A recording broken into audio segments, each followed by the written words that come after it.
Empezamos, si os parece, con la sesión de hoy, que va a estar centrada en un libro clásico, La Metamorfosis de Franz Kafka.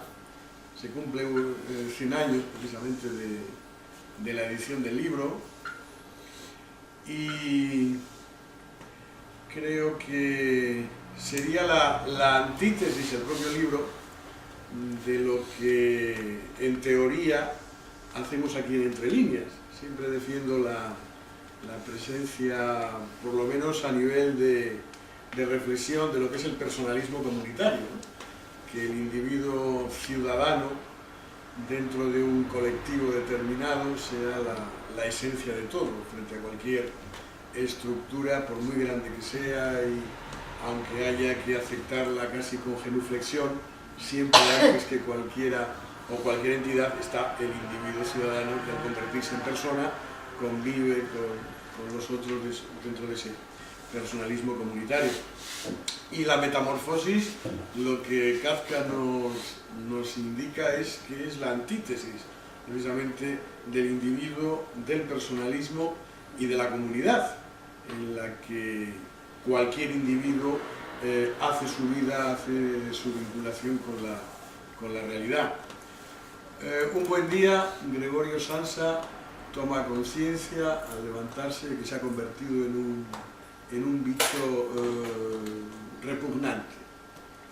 Así empieza el relato de Kafka, y durante las 110 páginas de narración, de sentimiento, de análisis de la psicología, no solo del protagonista, sino que a la vez que el protagonista tiene un gran protagonismo, los que le rodean adquieren categoría de importancia por su relación con él. Hablaba Miguel de Unamuno de que algunas novelas habría que definirlas como nivolas. Él utilizaba el término nivolas.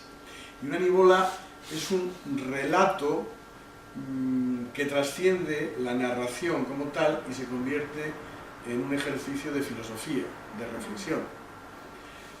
Franz Kafka, en sus escritos, podríamos decir que refleja las nivolas, de la misma forma que Pío Baroja en sus escritos hace lo mismo, Miguel de Unamuno hace lo mismo, y detrás de Kafka hay un mundo que tiene mucha relación con la psicología y también con la filosofía.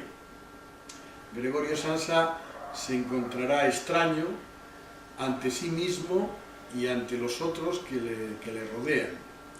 En un primer momento utilizará un engaño psicológico cuando toma conciencia de su situación de malestar, diciendo que aquí no pasa nada, simplemente debido a que, y Kafka nos dirá que Gregorio Samsa es un trabajador, un viajante, debido a ese trabajo en exceso, por la mañana me he convertido en un bicho repulsivo, ¿no? Lo que en una primera instancia es ese engaño que invita a la reflexión, a su alrededor va a acontecer lo mismo. Los familiares, padre, madre, hermana, apelarán a su condición de ser que todos los días hace la misma labor sin poner ningún tipo de obstáculos, y en un momento determinado de esa mañana vemos que algo anómalo pasa, porque Gregorio no se levanta, Gregorio no se incorpora a la realidad vital, laboral. Luego, ¿qué es lo que está aconteciendo? Lo que está aconteciendo es que hay un cambio total, radical, de conducta en uno, y después veremos que también esa conducta afecta a la relación con los otros, ¿no? En el relato no va a haber nombres y apellidos. Esto en Kafka es muy común. En el castillo, en el proceso, el señor K, el señor P, es decir, los individuos ciudadanos que de alguna manera engloban lo que es el personalismo bien sea comunitario o no comunitario, individualismo radical, pero personalismo en defensa de la persona, en Kafka va a ser secundario. Solo hasta la página 63 aparece el primer nombre, diríamos nombre y apellidos, que es la hermana, que se llama Grete.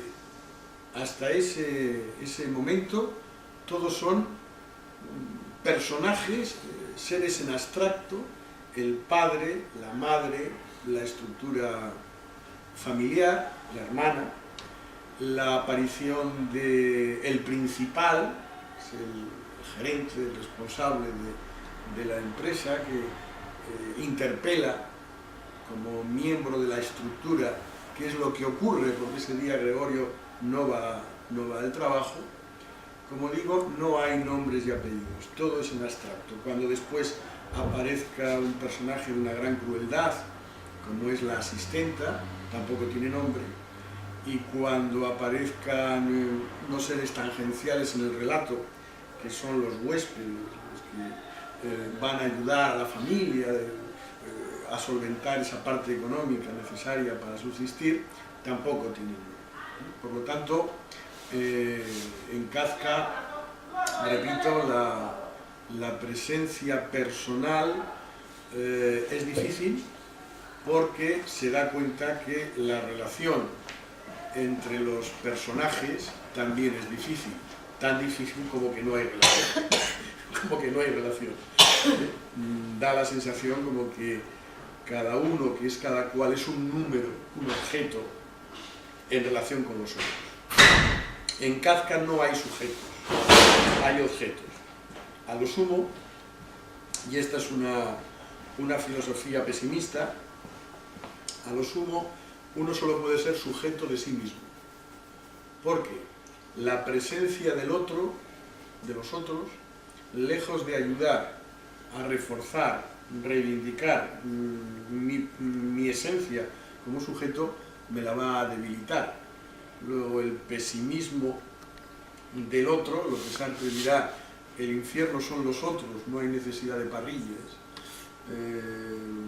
ese malestar, esa situación de deterioro interpersonal, interrelacional, aparece en la filosofía existencialista sartreana. En Kafka sí que podemos decir que el infierno son los otros también, pero con anterioridad podemos mencionar que el otro, lejos de ser una ayuda, es una inquietud, inquieta. Los personajes que deambulan por sus relatos no son ni tranquilos ni favorecen el bienestar en armonía comunitaria, sino que la figura del otro provoca un rechazo fruto de esa inquietud, ¿no? La asistente en la metamorfosis, como decía hace un instante, con esa crueldad en el momento en que percibe que en esa casa hay un bicho y el deseo de aniquilar al bicho sin ningún tipo de consideración. El papel del padre en el propio Kafka, el alter ego de Kafka sería Gregorio Samsa, tan cruel, tan difícil también en la comunicación, en la relación humana.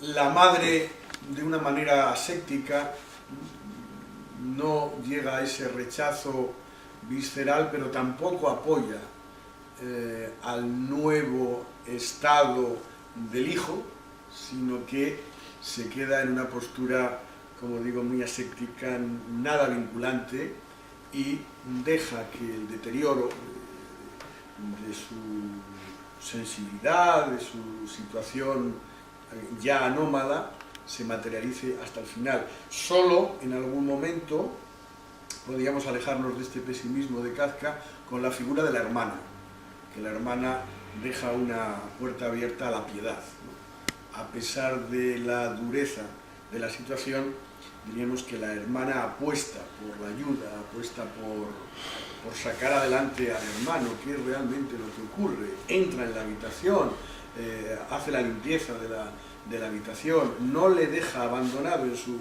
su totalidad, Pero, y este es otro de los planteamientos muy pesimistas de Kafka, a pesar de la buena voluntad, cuando la situación supera a lo que uno está dispuesto a conceder, al final también la hermana le dará la espalda, ¿no? Con lo que la situación de soledad alarmante, de angustia que vive el protagonista, será una situación muy acorde con la filosofía existencial de ese siglo XX, en la que no hay una posibilidad de salir de ese entramado absurdo en el que en un momento dado pues, alguien se encuentra con esa metáfora de que se ha convertido en un bicho que rechaza. Hay muchas lecturas mejor dicho, hay muchas interpretaciones de esa lectura del propio libro, ¿no? La sensación de esa soledad, algunos con el tiempo, en otro contexto histórico, la soledad de Gregorio Samsa no es más que un punto de reflexión sobre lo que es el exilio interior. El exilio interior de Gregorio es que toma conciencia que a su alrededor no hay gente que de alguna manera no que esté a la altura de él, sino que le comprenda en su situación de bicho asqueroso.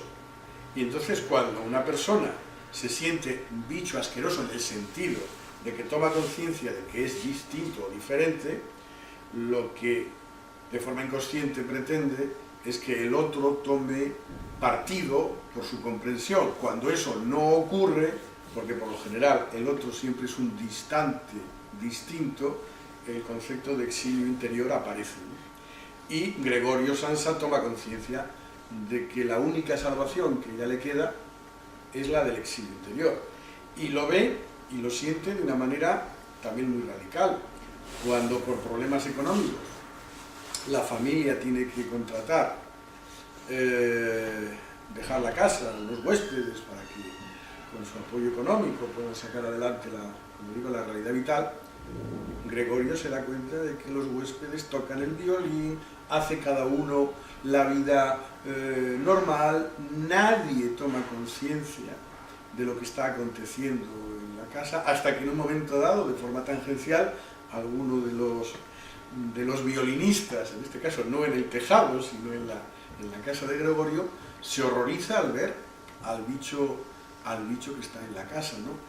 En una secuencia, diríamos, muy cinematográfica, en la que el propio Gregorio está disfrutando, ¿no? Disfrutando del sonido, de la música, y aparece la amenaza mortal de que los huéspedes, al ver lo anómalo, al ver cómo se ha roto esa armonía de un aparente bienestar de la casa, pues se van de la misma porque nadie quiere convivir con un ser de estas características, ¿no? Por lo tanto, todo el mensaje es un vaivén existencialista demoledor, la filosofía de la incomunicación. Cada uno de los lectores siente que ese vacío interior del protagonista, porque Kafka deja muchos silencios en el relato, pero en esos silencios parece como que le está diciendo al lector que interprete qué es lo que quiere decir el protagonista, ¿no? Y el protagonista se queda en un principio en una gran voluntad, o una aparente voluntad, de salir de ese su estado anómalo. En segundo lugar, la imposibilidad de la comunicación, no puede decir a nadie la situación en la que está. La tercera, la incomunicación también, porque desde fuera nadie entiende cuál es la situación. La estructura no entiende al propio individuo, que ya le percibe como algo anómalo, algo rechazable, ¿no? En una primera instancia hay algunos que se vuelcan para entender, pero el resultado final es que a pesar de la voluntad, a pesar de intentar comunicar lo que no hay comunicación posible, y efectivamente Gregorio Samsa, como todos esperábamos, pues, desaparece de la propia casa y la narración final es también demoledora, en el sentido de cómo la esperanza aparece, pero una vez que la negritud del bicho ya no está, porque al final el padre y la hija van en un autobús, da una sensación de una tenue luminosidad después de todo lo que ellos han pasado, y nos dicen que, bueno, pues que la chica pues está bella y que incluso pues igual su vida sentimental puede cambiar y bueno, volvemos de nuevo a la vida una vez que ya el ser infecto ha desaparecido. El relato de la metamorfosis continúa con otros dos relatos que tienen mucha relación con el propio Gregorio Samsa, el artista del trapecio y el artista del hambre. En el artista del hambre es la misma situación que en Gregorio Samsa, ¿no? Alguien que tiene un problema también de comunicación, que vive en una jaula, en un circo, que no quiere comer y que de alguna manera a su alrededor ve como la gente deambula por esa jaula y nadie. El problema siempre de Kafka es que nadie tiene un alegato mínimo de acercamiento para subsanar esa realidad anómala, ¿no? Y al final el artista del hambre fallece dentro de la jaula, se le saca de la jaula y se pone un animal de circo para que todo de alguna manera continúe con normalidad. No hay ninguna posibilidad en Kafka de transformar la realidad, diríamos, bueno, pues bajo unos parámetros de un mínimo humanismo de cambio, o un humanismo que sirva pues para que la anomalía en las relaciones interpersonales se subsane, ¿no? Es un autor, yo diría, de una gran desolación, de una forma de entender la realidad desde la defensiva, desde la defensa. No existe una armonía en las relaciones humanas, y a lo largo de todo ese tiempo del siglo pasado, pues la filosofía, el cine, la pintura han reflejado también esa imposibilidad de la comunicación, ¿no? A los que nos gusta un poco el cine, pues podemos hablar de un director como Antonioni, que será un paradigma también muy directo de la incomunicación. Películas como La noche, El desierto rojo, Las amigas, nos dicen que a pesar de la intentona de comunicar ese exilio personal, queda muy a la luz, ¿no? En La noche nos encontraremos con un magistral trío, Mónica Vitti, Marcello Mastroianni y Jean Moreau, con algunas de esas frases muy propias de la filosofía, ¿no? Dirá Mastroianni a Mónica Vitti: ¿hay algo que usted no pueda conseguir? Contestará Mónica Vitti: a mí misma. Es decir, de alguna forma, con todo lo que en potencia o en apariencia puedo dar de sí, hay algo que en definitiva se me escapa, ¿no? Aparte de mi propia identidad, también lo que viene a decir, vestida de negro, Mónica Vitti, es que esa mi propia identidad tampoco se puede entender desde fuera, ¿no? La incomunicación está servida, ¿no? En Las amigas pasa una situación igual, en El desierto rojo lo mismo, seres que intentan deambular en sociedades capitalistas, incomunicativas, donde el registro humano pues no está presente, ¿no? Por lo tanto, el cine tiene también una relación con este escrito de la incomunicación en Franz Kafka, la filosofía mismo, Sartre, Camus, en fin, el existencialismo francés lo deja muy claro, ¿no? El hombre rebelde, la peste, en Camus es una situación, o son situaciones bueno, al margen de malestar existencial y de reflexión desde el conocimiento, de la imposibilidad del ser humano de encontrar un calor, un abrazo, un algo que se aleje de ese frío existencial, ¿no? El existencialismo es frío, no es una filosofía cálida, no es una filosofía de abrazo o de reconocimiento del otro, más bien todo lo contrario. Y por un devenir, diríamos, de la propia historia, sí que ese mundo kafkiano, en el sentido de incomunicativo, de abstracto, de absurdo, ¿no?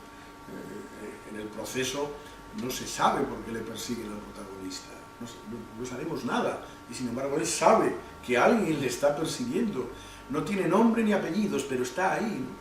Y cuando se habla de esto es kafkiano, pues supongo que tiene muchas interpretaciones. Una, que no tiene un sentido el porqué de lo que está aconteciendo, pero también, y la más filosófica, es que la imposibilidad de expresión, de comunicación, de solicitud que la especie humana necesita en estos planteamientos de relato filosófico tampoco aparece, ¿no? Decía lo de Miguel de Unamuno de las nivolas, porque en estos registros literarios no hay una recreación del lenguaje. A Kafka, a Camus, a Sartre no les interesa tampoco el hacerse una recreación con unos textos pues de una prosa poética o de unos significados donde el lenguaje sea el verdadero protagonista, ¿no? Lo mismo que pasa con los relatos de Pío Baroja, ¿no? Es decir, no es el lenguaje lo importante, sino que a través de la palabra y a través del contenido del propio lenguaje, lo que se nos está diciendo es que hay una filosofía. En Baroja, pues en vez de hablar de Schopenhauer, pues nos habla de la lucha por la vida. Kafka, pues otro tanto. Sartre, Camus, pues ese mundo como voluntad y representación que dice Schopenhauer está presente en sus propios relatos, ¿no? Habrá otros autores, por aquello de la conexión con la literatura, que en esa década de los años 50 en Francia, pues dejarán de lado el planteamiento filosófico y dirán: a nosotros lo que nos interesa es el propio lenguaje, lo que nos interesa son las percepciones que a través del lenguaje hacemos o tenemos al margen de planteamientos filosóficos que nos quieran decir, ¿no? De ahí que el nuevo roman, la nueva forma de hacer literatura en la Francia de los años 50, pues genere ese nuevo fenotipo de escritor más preocupado por el lenguaje en sí que por lo que el lenguaje me puede decir, para que después haya una interpretación filosófica pues acorde al devenir de la historia. No es lo mismo el existencialismo de los años 50 que pues cualquier movimiento, incluso de ahora, de la modernidad, acorde al tiempo histórico en que cada uno está viviendo, ¿no?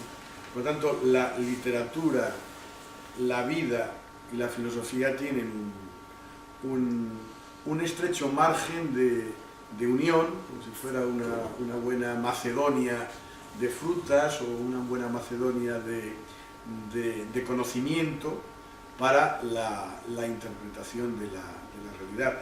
El libro de la Metamorfosis, como otros libros clásicos, si son eternos es por esto, porque el individuo humano se va a reflejar, yo creo que a la perfección, por los caracteres y demás, en esos relatos nivolas que indican pues lo que en un tiempo histórico determinado algún autor nos quiere decir. Si hablamos de Moby Dick, de Melville, veremos cómo pues, la lucha contra un absoluto indefinido es lo que obsesiona al capitán del navío. Si vemos o vamos a Alonso Quijano o a Sancho Panza, pues veremos como unos caracteres pasionales, apáticos, condicionan la propia realidad. Si vamos a esta metamorfosis, pues veremos el término de la inquietud. No es un relato, es las 110 páginas de quietud, ¿no? Si hay un color que predomine en el relato es el negro. Quitando algún pequeño matiz que se escape del negro y que de forma muy optimista uno quiera poner, alguna pequeña luminosidad de esperanza, la hermana que decide por fin entrar en la habitación, el bello sonido del violín que relaja al bicho infecto, o la sensación en ese autobús de que la luz entra porque ya ha terminado todo y hay futuro, sobre todo para la muchacha joven, bella y demás, tal como lo plantea Kafka. El resto es un relato de color negro, ¿no? Hay un relato también de cómics, de un autor que se llama Peter Burke, basado en dibujos, textos de la metamorfosis de Kafka, ¿no? Y lo que predomina en ese dibujo texto es unas caras de fuerte agresividad, el color negro, como el color de la desesperanza, de la desesperación, y algún matiz en el icono de la hermana que apostando, yo diría que en demasía, por solucionar el entuerto de lo que pasa con el hermano, pues deja una posibilidad, diríamos, de una cierta tranquilidad, ¿no? Pero todo lo demás es la inquietud. No el infierno son los otros de Sartre, pero sí que primero es una inquietud y después la reflexión que te hace sentir la familia Sansa es de que el protagonista se ha encontrado con aquello de no hay necesidad de parrillas, el infierno son los otros, ¿no? En tu propio habitáculo y en una vinculación tan directa como es la de la estructura, entre las estructuras que es la familia, ¿no?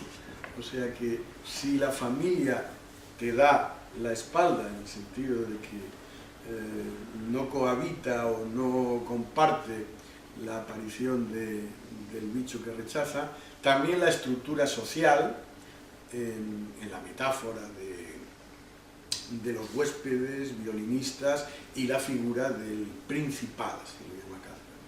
El principal, que es el que se presenta en la casa para ver qué es lo que le ha acontecido esta mañana porque no ha llegado al trabajo a nuestro protagonista, ¿no?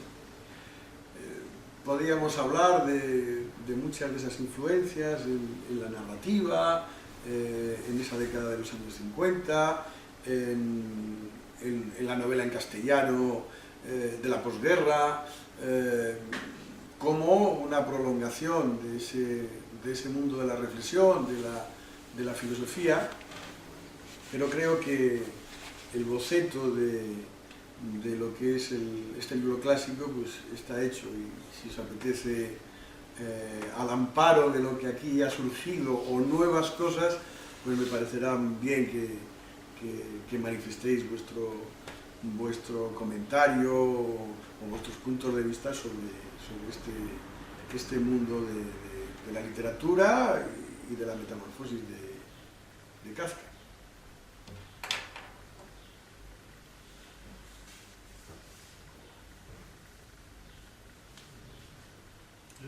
Me llamó la atención cuando has hablado del proceso que le persiguen, ¿no? Que al protagonista le persigan, porque había un cómic hace poco sobre esa novela, un cómic muy bueno, que decía que le denunciaban. Entonces fui a la novela y en realidad le denuncian, lo cual es como más denuncian y después igual se olvidan, ¿no? O sea, inician la maquinaria y dejan que la excavadora te atropelle, ¿no?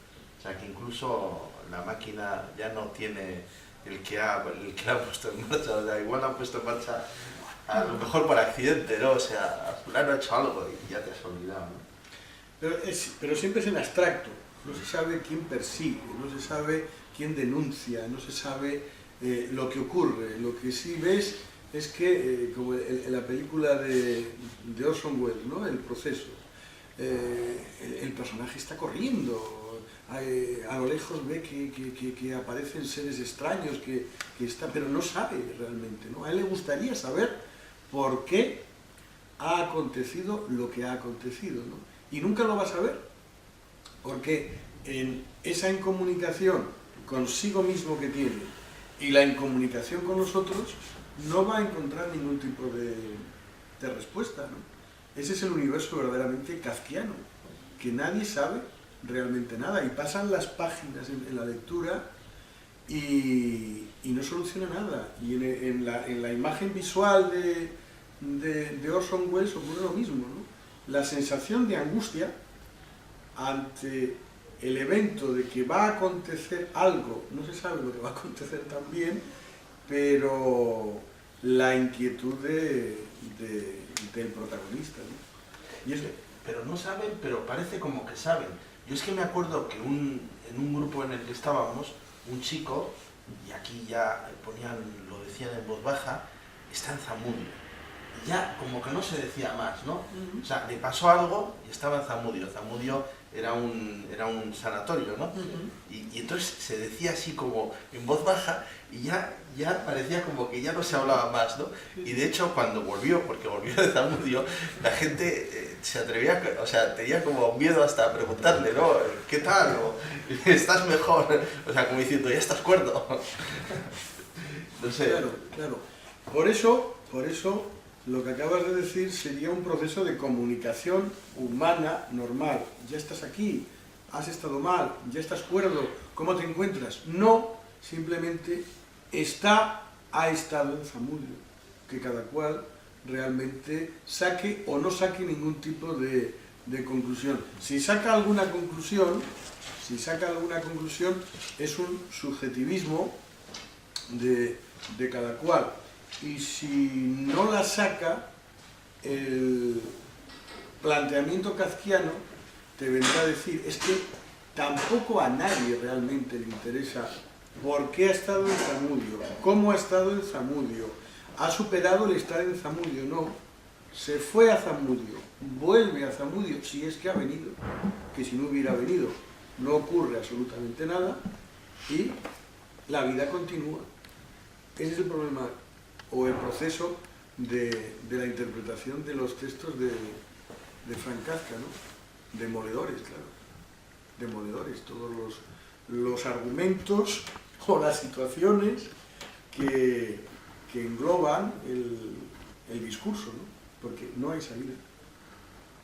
En otras filosofías pues habrá una salida en el sentido de pues dar un matiz de esperanza, de voluntad, de apuesta, de riesgo, de solidaridad, pero aquí no hay nada de ello, ¿no? Es lo que este hombre presentía y sentía, por eso lo plasmó en sus escritos, ¿no? Bueno, podemos hacer un pequeño descanso, me doy cuenta que igual volvemos, como dicen en los anuncios publicitarios, hacemos un alto en el camino y volvemos de inmediato.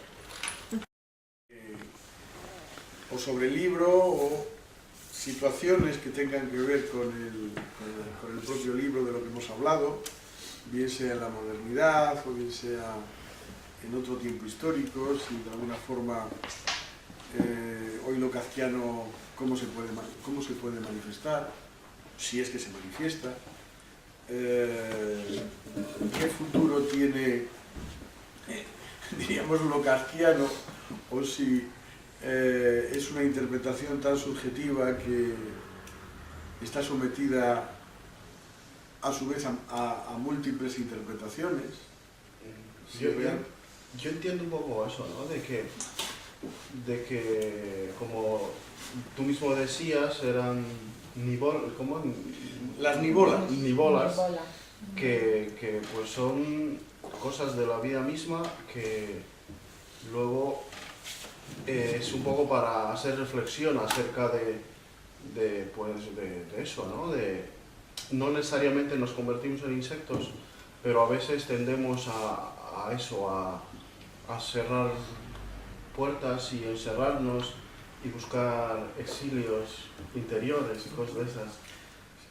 Y claro, eso es como simplemente convertirte en un insecto o en algo es una forma de decir eso, ¿no? Lo que ocurre que los en apariencia insectos que se levantan un día y fruto de lo que después ellos analizarán como exilio interior, se dan cuenta de que la única forma de no sucumbir ante los avatares que tienen enfrente no es por cuestión de miedo ni de cobardía, ni es que sean miedosos en un grado superlativo, es que la propia sabiduría de esos seres les hace darse cuenta de que enfrente la hostilidad no sirve absolutamente para nada. Y entonces, como no van a poder destrozar esa situación de enfrente, en apariencia se recluyen como Gregorio Samsa dentro de sí mismos y desde fuera se les dice, es que claro, no salen al exterior, pero en ese exilio interior tienen una parte profundamente revolucionaria, y es que como se dan cuenta que enfrente hay una hostilidad, también combaten esa hostilidad que está enfrente y tienen los de enfrente, si lo desean, que descifrar cuáles son los movimientos de ese exiliado interior que lo que hace es en un constante, aparente silencio, está intentando de forma revolucionaria transformar la propia realidad. Inclusive el aparente miedo que se le puede acusar, porque como no participa en exceso en las cosas, no está en apariencia en la primera línea de fuego, se le dice es un conservadurista, es una persona que no está a la altura, es una persona que, claro, como vive en su exilio interior, su manera de luchar. Su manera de luchar es una manera, desde ese propio exilio, en apariencia, repito, que no está en esa primera línea de fuego, también está contribuyendo a la desaparición, en la medida de lo posible, de lo que esa hostilidad está fuera de sí mismo. El quedarse recluido en ese exilio se le va a achacar como una ausencia de compromiso, un miedo entre los miedos.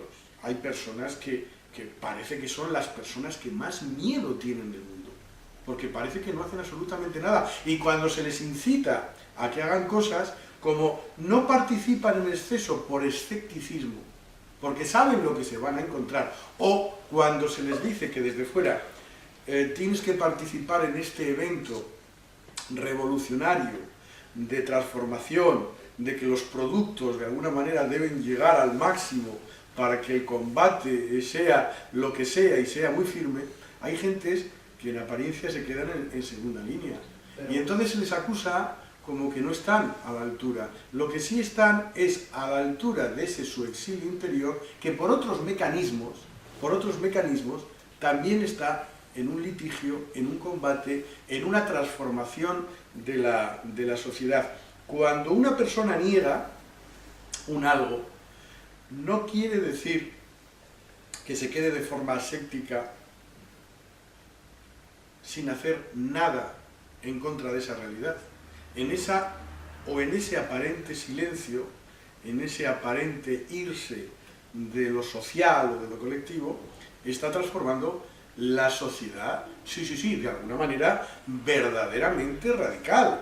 Los exiliados interiores hacen una labor muy necesaria en esto de la realidad. Los exiliados que no se consideran exiliados y que están en la primera línea de la vanguardia transformadora, pueden que hagan también cosas, pero la visión del aparente que queda en retaguardia es tan válida y tan digna como la primera, porque en esa retaguardia también se están haciendo cosas, igual menos conocidas, igual menos proclives al aplauso, en apariencia como ese grupo, el último de la fila, pero en ese último de la fila se están haciendo tantas o mejores cosas que en la aparente vanguardia revolucionaria de las gentes que son proclives y que además la historia les llama para ellos. No, pero todo eso como posibilidad, ¿no? Simplemente. Como posibilidad, lo que pasa es que en esa posibilidad se esconde también como un una de las fruto. posibilidades. ¿Perdona? Como una de todas las posibilidades. Hombre, es una posibilidad más. Es una posibilidad más en relación a mi vida, y pues en algún momento sí que he cerrado puertas y me he metido en una habitación y me he convertido en un bicho. Y luego pues he salido, aquí estoy, ¿no? Entonces, simplemente hago esa reflexión en mi vida. Ahora cada uno lo hará con la suya, ¿no? Y no necesariamente pues por el mismo hecho de la vida misma, ¿no? Porque creo que no nos podemos encerrar en cuatro paredes ni en nada, ¿no? Por ese mismo hecho tan simple de la vida misma. Entonces, entiendo esa percepción, pero como una posibilidad entre una de las muchas que hay. Seguramente, pues no necesariamente la correcta. Pero Gregorio no se convierte en un bicho. O sea, Gregorio se despierta convertido en un bicho. Ese, claro, yo vuelvo otra vez a mi ejemplo. Yo cuando leí la esta era muy joven y me parecía increíble y me parecía que en ningún momento había una explicación de por qué se convertía. O sea, no solo que no te lo explicaban, sino que nadie se lo preguntaba, que ni siquiera él se lo preguntaba, que él lo aceptaba como algo hecho. O sea, me he despertado convertido en un bicho y en ningún momento dice, Dios mío, ¿por qué? ¿Por qué? Ni reza ni quiero dejarme convertir en un bicho. Me parecía increíble y claro, no es que él se meta, bueno, igual sí se ha metido, ¿no? Pero él un día se despierta convertido en un bicho. Con el tiempo te das cuenta de que no solo puede pasar, sino que realmente te llega a pasar. O sea, que lo que te parecía algo inimaginable, lo que te parecía algo demencial, o sea, este tío tiene una mente muy calenturienta, ¿no? Dices, coño, si soy yo Gregorio, o sea, si me Gregorio, pero Gregorio somos todos. Es que realmente no... Claro. Y yo voy a seguir hablando por mí, o sea, y yo ni me he dado cuenta. Y hasta que un día he dicho, hostia, ¿qué ha pasado en mí? Y tú me conocías antes, y ahí, y hago ese pensamiento en mi vida y digo, ¿pero qué ha pasado? ¿Qué ha pasado para que me suceda esto? Para estar aquí, o para estar viviendo esta vida que te parece pues la vida, y que te parece pues lo normal y así es y tal. De hecho yo lo pensaba, ¿no? Que es así, pero y luego pues yo creo que he recapacitado acerca de esa actitud que no sé ni el día en que decidí tomar, porque de alguna forma habrá sido una decisión, no sé, pero hasta que un día pues no me convertí hecho un bicho, pero sí me di cuenta que ya llevaba un cierto tiempo haciendo pues algo parecido. Habría que tener, lo has dicho muy bien, un nuevo relato antes incluso del comienzo de por qué Gregorio Sansa llega a sentir que se ha convertido en un bicho. Porque eso sería otro ejercicio de relato. Bueno, no surge de forma espontánea, claro. O sea, a nosotros Kafka nos dice, este hombre se levanta y ya es.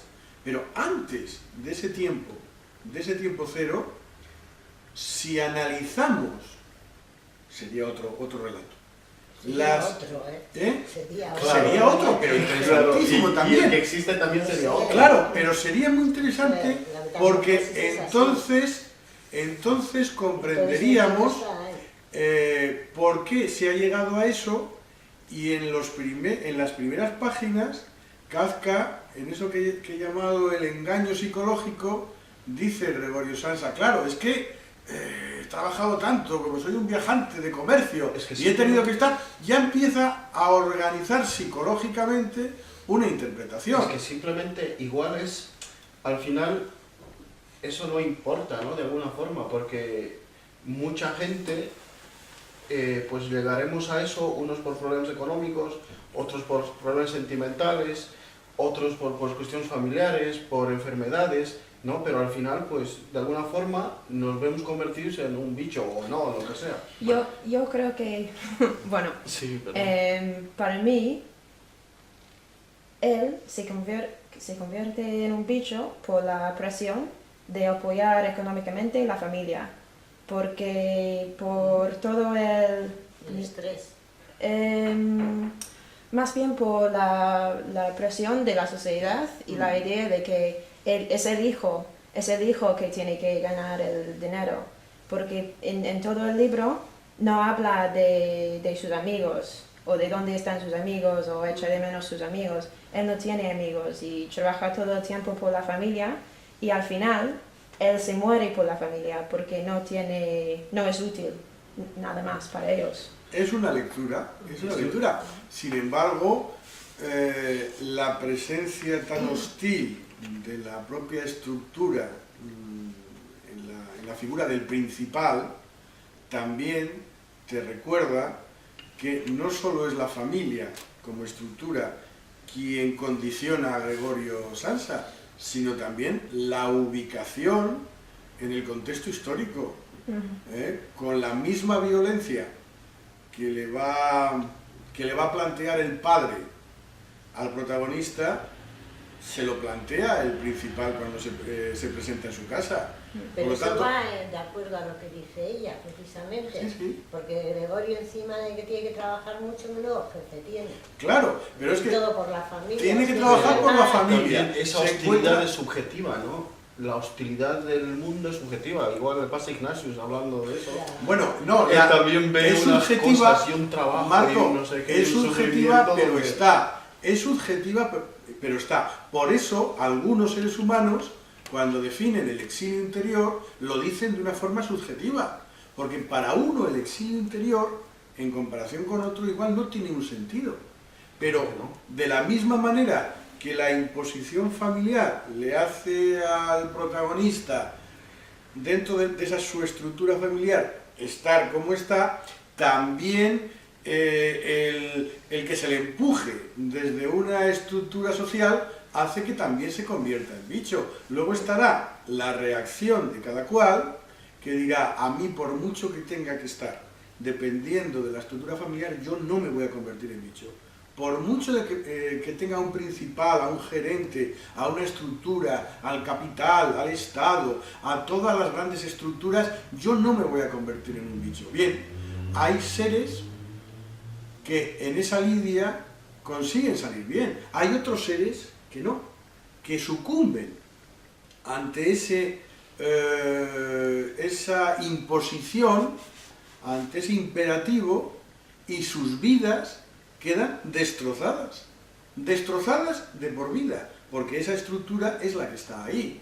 Y eso es lo que Kafka quiere decir con el relato, que la esencia es la hostilidad que proviene de la estructura, término escrito con mayúsculas.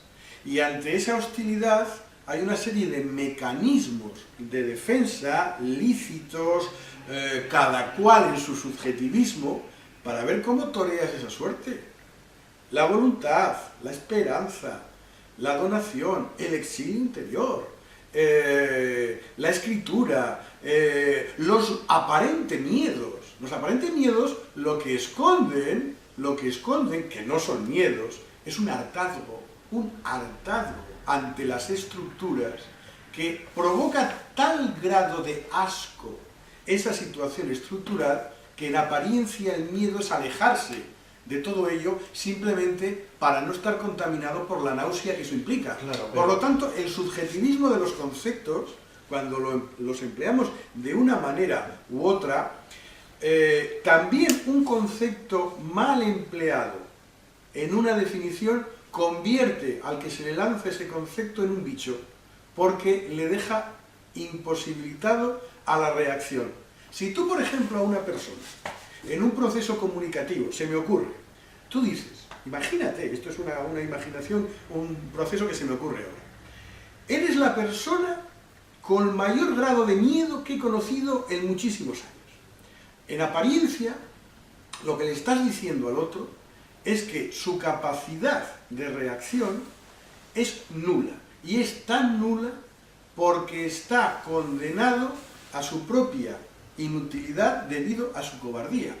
Como al otro no le dejas la expresión de su conocimiento a través de los conceptos que pueda tener, Gregorio Samsa en su habitación, el otro lo que tiene que hacer es ir a su exilio interior, tener como posibilidad para no entrar en un falso litigio, porque la figura de la estructura del otro, que por lo que fuere te ha condenado a ello, te deja, diríamos, inactivo. Lo que Kafka te viene a decir es eso. En la guerra individuo-ciudadano contra la estructura, cualquiera de las estructuras, tienes que tener coraza, defensa y demás, porque lo mismo que un Miura te puede dar una gran jornada. La estructura no es una ONG, es lo que dice Kafka. La estructura lo que lanza al individuo es a una hostilidad. Y entonces los más fuertes, psicológicamente o de alguna manera de protección, no caen. Pero la mayoría, y ese es el mensaje kafkiano, o una interpretación, la mayoría cae y se convierte en el bicho infecto. Por eso el mensaje es demoledor. De todas formas, un segundo, desde un punto de vista biológico, ante un cambio de situación, o sea, por ejemplo, pues yo qué sé, aparecen unos pájaros depredadores, los gusanos, o aprenden a esconderse en la tierra, o sea, hay distintas adaptaciones, ¿no? Y una de las adaptaciones, porque en ningún momento creo que dicen que es una cucaracha, pero todo el mundo entiende, y todas las imágenes entienden, que es una especie de cucaracha monstruosa, ¿no? Lo cual, cucaracha, la postura es de defensa, la parte de atrás es súper resistente. De hecho, a una cucaracha, si no la pisas bien, no la destripas. O sea, son unos animales muy resistentes, ¿no? Entonces, es un poco como su forma, o sea, en biología, la función hacia el órgano. O sea, si tú tienes que hacer algo, te haces para ese algo. Si tú tienes que resistir el ataque, o si tú tienes que esto... Entonces, claro, se le ve una persona que panza arriba está como muy indefenso. Panza arriba, esto es como los sentimientos, las tripas, es algo que siento aquí en las tripas, ¿no? Entonces panza arriba está como muy indefenso, está preparado para estar así, moviéndose, trabajando, resistiendo los golpes o esquivándolos, escondiéndose. Entonces es un poco como diciendo, nos está contando de dónde viene. No solo por el tema de la familia, que también, o no solo por el tema de eso. O sea, con esa metáfora nos está diciendo mucho, nos está diciendo en realidad qué es lo que ha dejado de hacer. Tema amigos, que es una cosa que, joder, le visita al principal y no le visita a los compañeros de trabajo. No le traen unos bombones, cúrate, ponte bueno. Y sobre todo, tan dramático como esto, la imposibilidad de la comunicación a través del lenguaje. En ningún momento hay un feedback entre estructura e individuo que pueda dar por lo menos un viso de esperanza a alguna de las dos partes en litigio. Es decir, la incomunicación cuando surgen este tipo de planteamientos, es tan dramática como que a veces hay gente que se levanta y se va. Es decir, es imposible poder mantener una comunicación en su totalidad porque ambas partes, en ese litigio del lenguaje, están tan obcecadas con su verdad verdadera que por lo general ya no hay nada que decir. Entonces, el bicho infecto tiene que irse a su habitación, los familiares estar lo más lejos posible de él y la comunicación se rompe en 1000 pedazos. Cada uno en su verdad verdadera indica que es imposible no ya convencer, sino comunicar al otro lo que uno siente. Por lo tanto, cuando ves a una persona que en un momento dado estás en una aparente comunicación y se levanta con una cierta brusquedad y se va, lo que uno siente es un fracaso comunicacional, porque lo normal en una interrelación humana es no convencer al otro, sino que el fluido del verbo, de la palabra, al quedar encima de la mesa, sirva para que la interpretación quede en eso, en interpretación. Pero si se rompe la postura comunicacional con un romper ese movimiento de la comunicación con la lejanía, con el salir en estampida del lugar donde estás en una aparente comunicación, lo que queda ahí es un planteamiento kafkiano terrible y terrorífico. Entiendo de qué estés hablando, pues igual sí que era sin convencer, ¿no? No, convencer nunca, jamás. Lo que tienes que dejar encima de la mesa no es el convencer, tampoco vencer, sino la parte de verdad verdadera. Bueno, como mínimo ser oído también será importante. Eso siempre, porque si no, no hay comunicación. Claro. El ser oído tiene que ser una de las partes fundamentales en todo proceso de comunicación. Emisor, receptor, receptor, emisor. Eso es, Lo que ocurre es que lo que a veces no funciona, son los códigos. Como hay códigos que son distintos, porque los códigos, cuando son distintos, ahí no es posible la comunicación. Si yo me he elaborado un código personal antagónico con el del receptor o viceversa, la comunicación tampoco es posible. Si yo me he hecho una configuración de lugar de la figura del otro, con su representación como si fuera un boceto del gran pintor, ya no hay posibilidad de intercambio comunicacional, porque ya está definido, lo que uno hace ya es romper e irse, ya no hay posibilidad de nada, porque no es cuestión de vencer ni de convencer, es cuestión de dejar la palabra para la interpretación. De todas formas, yo me acuerdo, me parece que era Alan Watts el que decía, entre dos personas que no tienen los mismos conceptos, la comunicación es imposible. Por ejemplo, una persona que nunca haya visto el mar, ni siquiera por televisión o en cuadro, le dices el mar, o sea, una persona que haya vivido, que haya navegado, que haya visto agua por todos los lados, no es imposible, o sea, aunque le expliques, es imposible. Había un cuento de Borges en el que un árabe intenta explicar a otros árabes lo que es el teatro.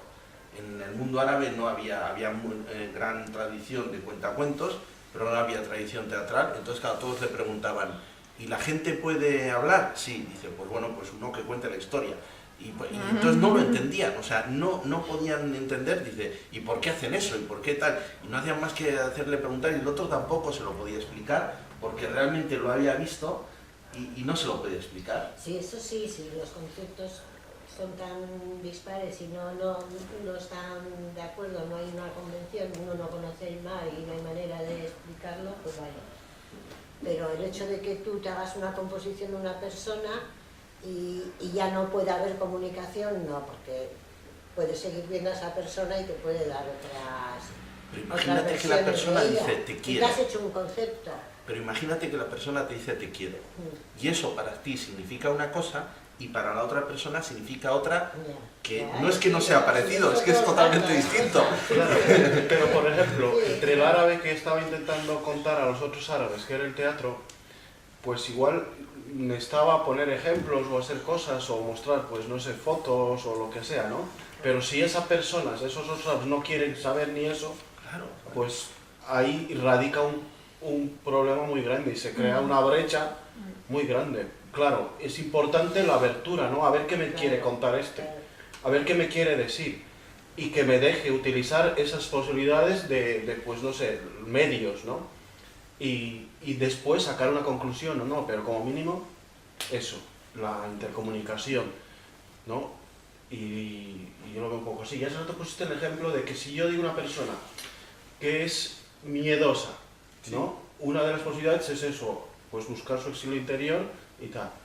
Pero otra posibilidad puede ser la reflexión de decir qué hago, por qué actúo de esta forma, intentar cambiar. O sea, todos son posibilidades. No necesariamente tienen que ser esa como la verdad verdadera. Claro, es que todos son posibilidades de interpretación, pero cuando ya a una persona se le da una definición de lo que fuere, ya la estás condicionando por tu propia definición de lo que has dicho. Y la otra persona, al escuchar ese axioma, ese planteamiento, tiene dos alternativas. O asumir si es que de verdad es lo que ha recibido, con honestidad, valentía y lo que fuera, o si de alguna manera no comparte ese planteamiento porque en esa apertura hacia su exilio interior está convencida de que ese no es el planteamiento, lo que hay es la posibilidad de la comunicación del por qué no está de acuerdo con ello. Ahí es donde viene el proceso comunicativo, que la persona primera que ha dado ese axioma asuma, lo entienda, lo quiera escuchar. Si lo asume, lo entiende, lo quiere escuchar, no tiene por qué compartirlo, cuidado, pero sí los tres planteamientos que acabo de decir, los tres primeros. Entonces ahí la comunicación estará encima de la mesa. De la otra manera, si la persona no escucha ninguno de esos tres planteamientos, lo que hace es romper el proceso comunicativo y en un acto de violencia comunicativa se levanta y se va. Eso es una violencia, porque no es respetuosa. Bueno, igual ya llega a un cansancio de decir, aquí creo que no puedo hacer nada, intentado pues con mis medios. Lo que fracasa es la comunicación. Claro, y eso es un fracaso estrepitoso. Puede ser simplemente, pues... Bueno, pues eso las manos y eso es Kafka. Es que eso es Kafka.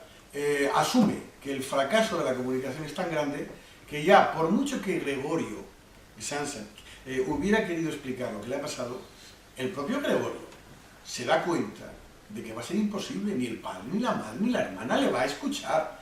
Y a los otros de fuera, que en el fondo no les importa quién es Gregorio, tampoco se molestan en decirle lo que piensan realmente. Por lo tanto, el proceso es de un caos y de una separación demoledora. Eso es Kafka. La gran incomunicación. La vida, ¿no? La vida, cuando no hay una predisposición auténtica, no es una ONG esto, Pues de lo que estoy diciendo, una predisposición auténtica de comunicación, y aquí pondría comunicación con mayúsculas. Es decir, comunicación no es convicción, no es convertir al otro en lo que uno, en su honestidad, desea. La comunicación es simplemente un fluido que va, como si fuera un afluente que termina en un río, y en ese movimiento es donde está el discurso en un constante bamboleo. Esa es la verdadera comunicación. El resto son reinos separados de fortaleza en apariencia, donde con mi escafandra y mi fortaleza me pongo en gran hostilidad y defiendo mis postulados de verdad verdadera. Y si no se pasa por la verdad verdadera, automáticamente ya no hay ni posibilidad para la comunicación o posibilidad para un mínimo entendimiento. Me está recordando un incidente, bueno, una agresión que ha habido hace poco en Bilbao, en la calle Gordoniz, esquina con Biarritz. Y curiosamente, lo mismo que la novela, el vídeo que aparece esa agresión empieza y ha empezado, ¿no? Entonces están 4 municipales, está un chico, el chico ha aparcado la moto en la acera, al parecer los municipales se lo han recriminado, el otro les ha contestado mal y le han pegado, ¿no? Entonces el vídeo empieza con el chico diciendo, ¿qué haces? Y entonces el municipal dice, ¿qué hago? ¿Qué hago? Y entonces le empiezan a dar, pero empiezan a dar bien, ¿eh?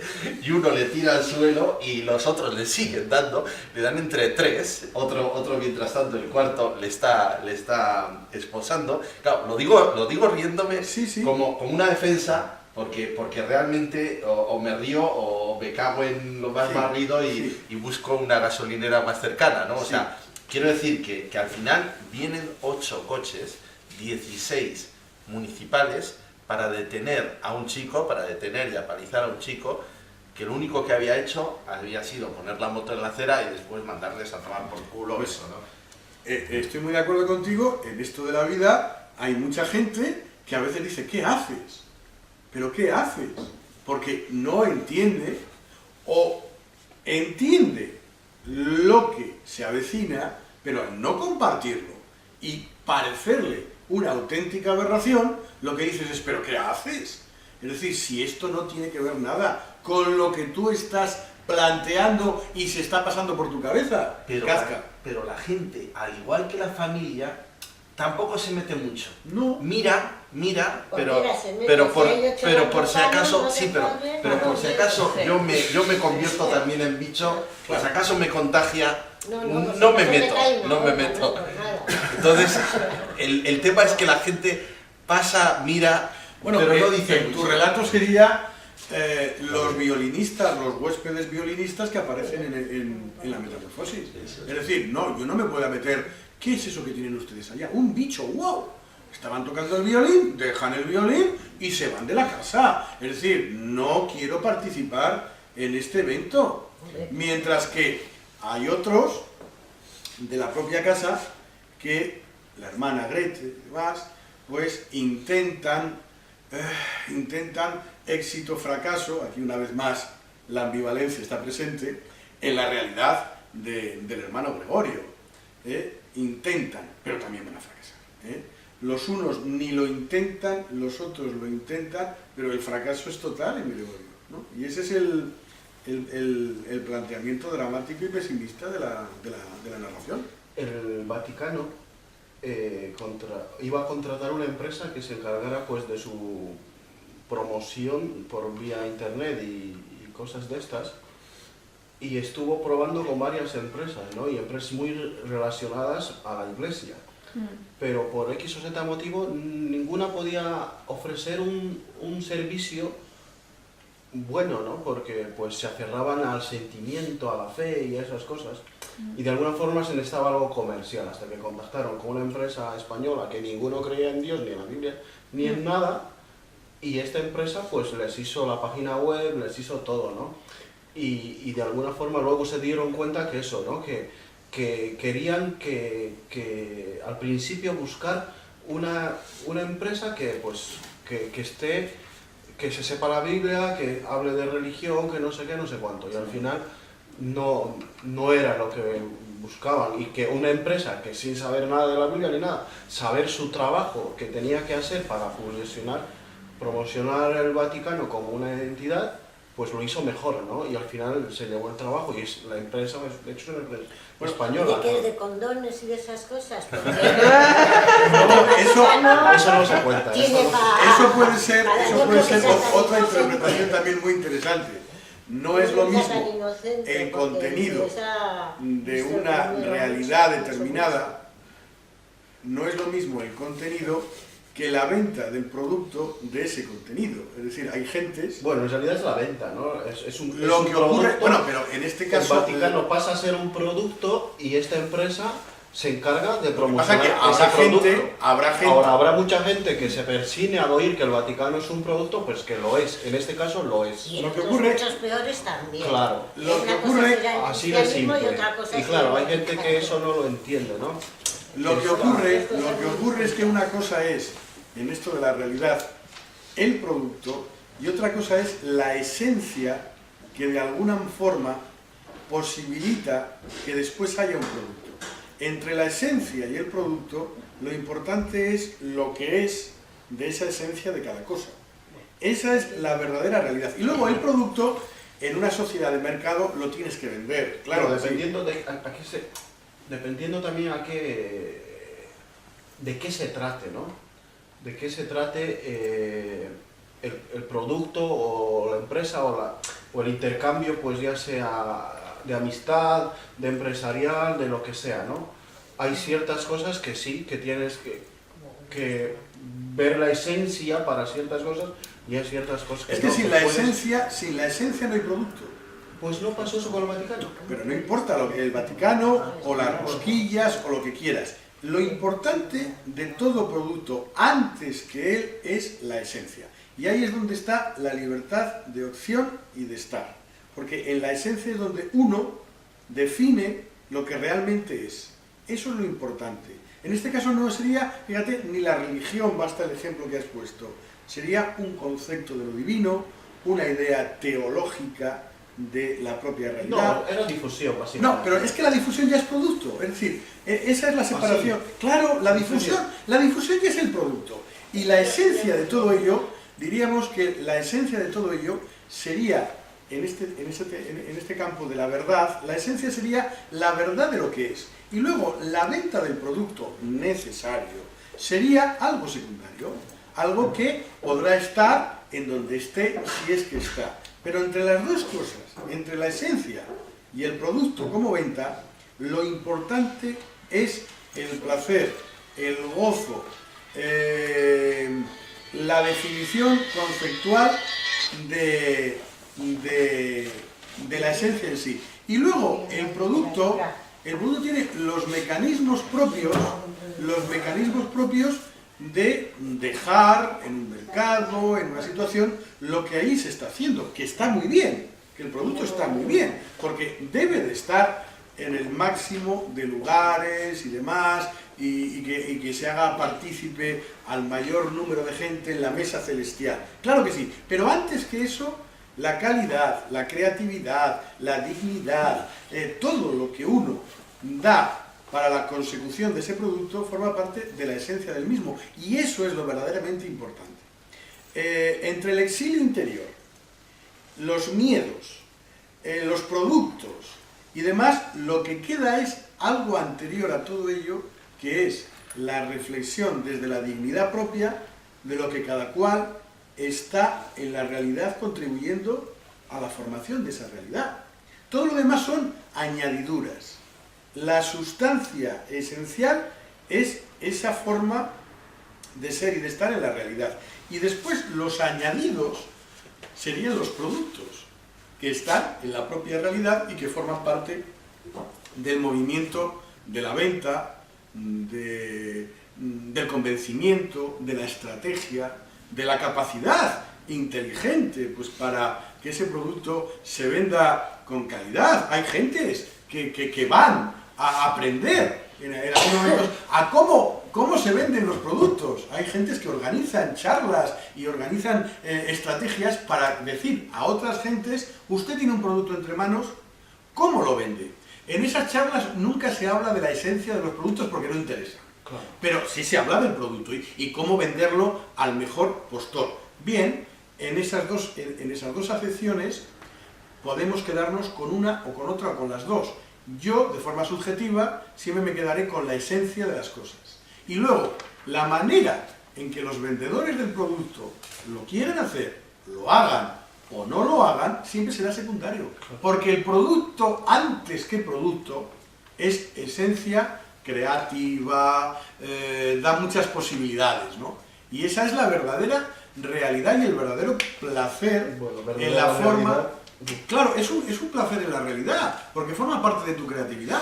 Sí, y la creatividad siempre es placer. La creatividad siempre es placer. Se venda o no se venda el producto, aparezca en la primera página o no aparezca, vengan más o vengan menos, es lo de menos. Lo importante es la esencia de lo que se hace. Y si la esencia está garantizada como esencia por su concreción, calidad, claro, validez... Pero visto eso de la perspectiva de la persona que, por ejemplo, crea el producto, claro, ¿no? Pero de la persona encargada de la comercialización, pues no. Claro, porque son dos mundos, pero son dos mundos diferentes que tienen que llegar a puntos de comunicación. Porque son dos puntos, dos terrenos no antagónicos, sino diferentes. Claro que son diferentes. Y no puedes pedir a que esté en el terreno de B ni viceversa.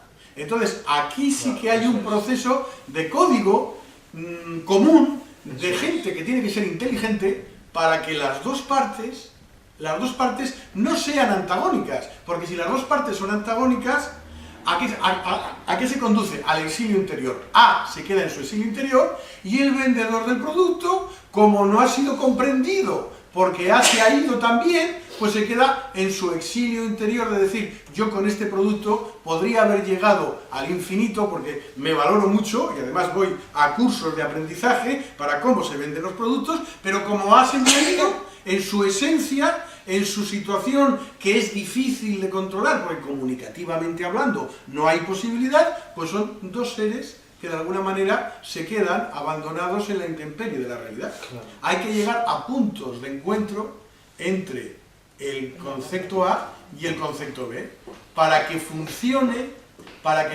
primero la comunicación y también el resultado final de la esencia y del producto, porque a algunos les vale solo la esencia, a otros la esencia no les vale, solo les vale el producto, pero entonces no hay esencia sin producto, ni producto sin esencia, en el sentido de lanzarlo al mercado. Por lo tanto, están condenados a entenderse. A y B están condenados a entenderse. Y en algunos momentos, debido a las dificultades de la comunicación, o a la identidad propia de cada cual, porque cada uno tiene sus egos de alguna manera bien puestos, la incomunicación se puede dar. Y cuando se produce esa incomunicación aparece una cierta hostilidad y una cierta violencia, que se tiene que disipar simplemente, y terminamos porque son las 8:15, se tiene que terminar con la sabiduría fruto de la inteligencia. Si A y B y A se necesitan, diablos, pues venga, vamos a estar en el Salir de la mismo... habitación, ¿no? ¿Puedo hacer una preguntita Sí. rápida? Sí. La palabra Verwandlung se podría traducir de varias maneras. Sin embargo, aquí en España, entre los hispanoparlantes, tuvo mucho éxito, en lugar de transformación, que igual sería una traducción más literal, la traducción metamorfosis. Supongo que por no sé si era Ovidio o Apuleyo, por una... Ovidio. Sí, una antigua y tal, pero curiosamente, mientras que Castillo, vale, sí, es conocido y tal, o Proceso también es conocido, pero no se ha quedado con el monopolio de la palabra, metamorfosis sí se ha quedado con el monopolio de la palabra. Si nosotros ponemos ya metamorfosis, yo qué sé, la metamorfosis de Pepita Pérez, ya presupone que conocemos a Kafka. Sí. O sea, digamos que Kafka, o en el mundo hispanoparlante, la palabra metamorfosis ya tiene reminiscencias kafkianas. ¿Eso qué tiene que ver para nuestro idioma? O sea, no sé, a mí me parece algo muy curioso. O sea, por ejemplo, hace poco saqué aquí mismo una traducción en alemán de los hombres que odiaban a las mujeres, ¿no? Que allí lo han traducido por cegamiento. En alemán la traducción, bueno, y aquí no sé si era la chica que soñaba con... O sea, traducciones totalmente creativas, ¿no? Castellano. Sí, no, pero que... No, y también de la cultura pero que el título se ha quedado como Claro, o sea, metamorfosis ya es en bicho, ya es a malo. Efectivamente, Pero de la misma... hay títulos que han quedado. La colmena. La colmena, eso es. Y ya piensas la encela. Sí, sí. La náusea. Eso. Hay títulos de que palabras, de que dicen la palabra y Sí, te el viene, extranjero, y te viene seguido el nombre del autor, ¿no? El apellido. Bueno, por El apellido de la palabra. un proceso cultural determinado, de la misma manera que si decimos esto es quijotesco, esto es pancista, esto es kafkiano, ya se nos ha quedado a veces con una interpretación luterano, lo que queramos poner, y ya con una interpretación tan subjetiva que incluso también habría que explicar qué es lo que se quiere decir con eso que estamos afirmando, porque igual el concepto no tiene que ver con la realidad. Y entonces, primero, y muchas veces hay que decir, ¿qué entiende usted por esto? Y una vez que defines el concepto, ya entiendes lo que se ha querido decir, porque a veces los conceptos están tan mal definidos que, aun queriendo decir lo que querías decir, se alejan de la realidad. Por lo tanto, también en el lenguaje tenemos que ser precisos, no podemos quedarnos ahí a mitad de camino, ¿no? Si decimos que esto es, por ejemplo, el próximo día 29 de abril vamos a hablar sobre la obra de Azorín, la ruta de Don Quijote. Si decimos que este es un texto azoriniano, no se nos ocurre pensar que es un texto barroco, es un texto rebuscado, es un texto que no vamos a entender, es todo lo contrario. Azorín escribe unas frases tan breves, diríamos tan minúsculas, tan concisas, que es la claridad por excelencia. Bueno, algunas palabras... Bueno, un no, poco con pero, rebustillo antiguo. pero el rebustillo, las palabras, pero las frases Sí. son frases, si os dais cuenta, De Quijote. la ruta de Don Quijote. Son frases que no pasan de 12 palabras. Cuando lees esos escritos, son un paradigma de la sencillez, cómo describe las ventas, los lugares, los rincones de las pequeñas localidades, es la claridad, sencillez. Claro, si alguien nos quisiera decir, es un escritor rebuscado, barroco, no se le entiende, es azoriniano, pues nos rompería el esquema, porque el concepto que tenemos de Azorín no es ese, ¿no? Por lo tanto, la precisión en el lenguaje para ser igual honestos, si vale el término, en lo que queremos decir. Lo que pasa es que antes, cuando hablabas de la esencia, me ha recordado que en transformación, no sé, igual es algo personal mío, ¿eh? Yo veo que transformación es como más fuerte y metamorfosis, que es un cambio de forma, es como si tuvieses lo mismo en una manera distinta, ¿no? O sea, tuvieses el plato de bechamel y tuvieses las croquetas. Sí. Son lo mismo, pero en otra presentación, ¿no? Entonces, de alguna manera... Transformación es la traducción literal de... Una de ellas. Aquí Es que en igual- castellano se... Es que igual, ¿te imaginas que estuviéramos hablando de transformación de Kafka? Igual hubiéramos hablado pues completamente... La transformación podría haber sido... Podríamos leer las definiciones de transformación. Vamos a ver, pero la transformación en un diccionario, se ¿no? podría entender que la transformación sería, imaginaos que el relato no termina como termina, imaginaos que después de haberse visto como con las patucas del bicho repulsivo, esas Perdón, ¿repulsivo se dice en el libro? Sí, Soy digamos- defensor de los insectos. No, pero Y no es la me gusta que son sensación. extraños, No, por pero favor. es la sensación. Sí, pero la sensación que da es repulsivo. Sí, Sí. Soy es la defensor de sensación. los insectos. Sí, Cuando sí, hacen pues, las patitas y... La espada es repulsivo. Entonces, Y yo creo la que cualquier ser transfor- humano es más repulsivo que cualquier la transformación sería que el relato no termina como termina y que Gregorio Salsa vuelve de nuevo a la realidad teniendo un aspecto humano, ¿no? Hubiera pasado por una metamorfosis y luego de la metamorfosis a la transformación de esa metamorfosis para convertirse en idéntico al original humano. Claro, Kafka no nos da eso, pero podría ser un avance de lo que podría haber sido la continuidad del propio relato. Hay un músico brasileño que me encanta y él tiene una canción que habla de que todos los hombres somos metamorfosis ambulante de alguna forma. Y es una forma de describir que me gusta mucho de cómo habla de la vida, Bueno, ¿no? el maestro Zubiri hablaba de que nosotros siempre somos el mismo, pero nunca es lo mismo. Por lo tanto, estamos en la misma dinámica de movimiento, de acción, reacción, de contrapunto, lo que algunas gentes utilizan ese concepto que a mí me parece magistral, que se llama ambivalencia, porque es la posibilidad de que los contrarios, antagónicos, pero no necesariamente dispuestos a separarse, en ese antagonismo es donde está la realidad del todo analizado desde esos contrarios, el día y la noche, el frío y el calor. Algunos en un momento dado dicen, yo solo quiero frío, qué bien el calor. No, no, no, es que la realidad es frío-calor. ¿Cómo me gusta la noche? Yo no soy del día. ¿Cómo me gusta el día? Aborrezco la noche. No, no, no. Es que noche y día son lo mismo. No, eso es claro que sí, pero... y ya, Por eso si el usas término merece mucho la pena. Si usas ambivalencia, Ambivalencia se llama, para sí. escudarte, pues igual... No, pero si pero si es que la ambivalencia nunca puede ser un escudo. La ambivalencia siempre es la realidad más desnuda y verdadera porque asume los contrarios. Uno es guapo y feo. No es feo ni guapo. Es guapo feo o feo guapo. Por lo tanto, es la máxima de las libertades. Porque no te somete absolutamente a nada.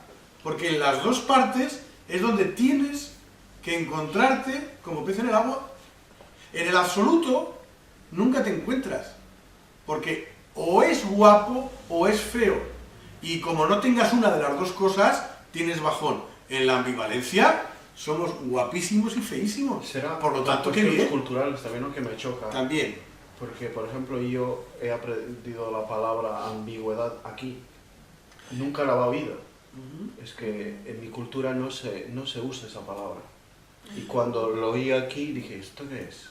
Y cuando vi el significado, casi de hecho no la suelo usar todavía, pero ya sé que existe. Pues al estar en una cultura europea, esa palabra de ambigüedad, contradicción, ambivalencia, te irá sonando cada vez con más frecuencia para asumir pues conceptualizaciones nuevas, distintas, no mejores ni peores, de otra cultura que no era la tuya. Claro que sí. Claro. Bueno, entonces, el 29 de abril a las 6:30 volvemos con la nueva sesión de Entre Líneas dentro de Libros en Movimiento, aquí en la calle Bailén, en Noray, Bilbao, con el libro de Azorín, La Ruta de Don Quijote. Hasta entonces.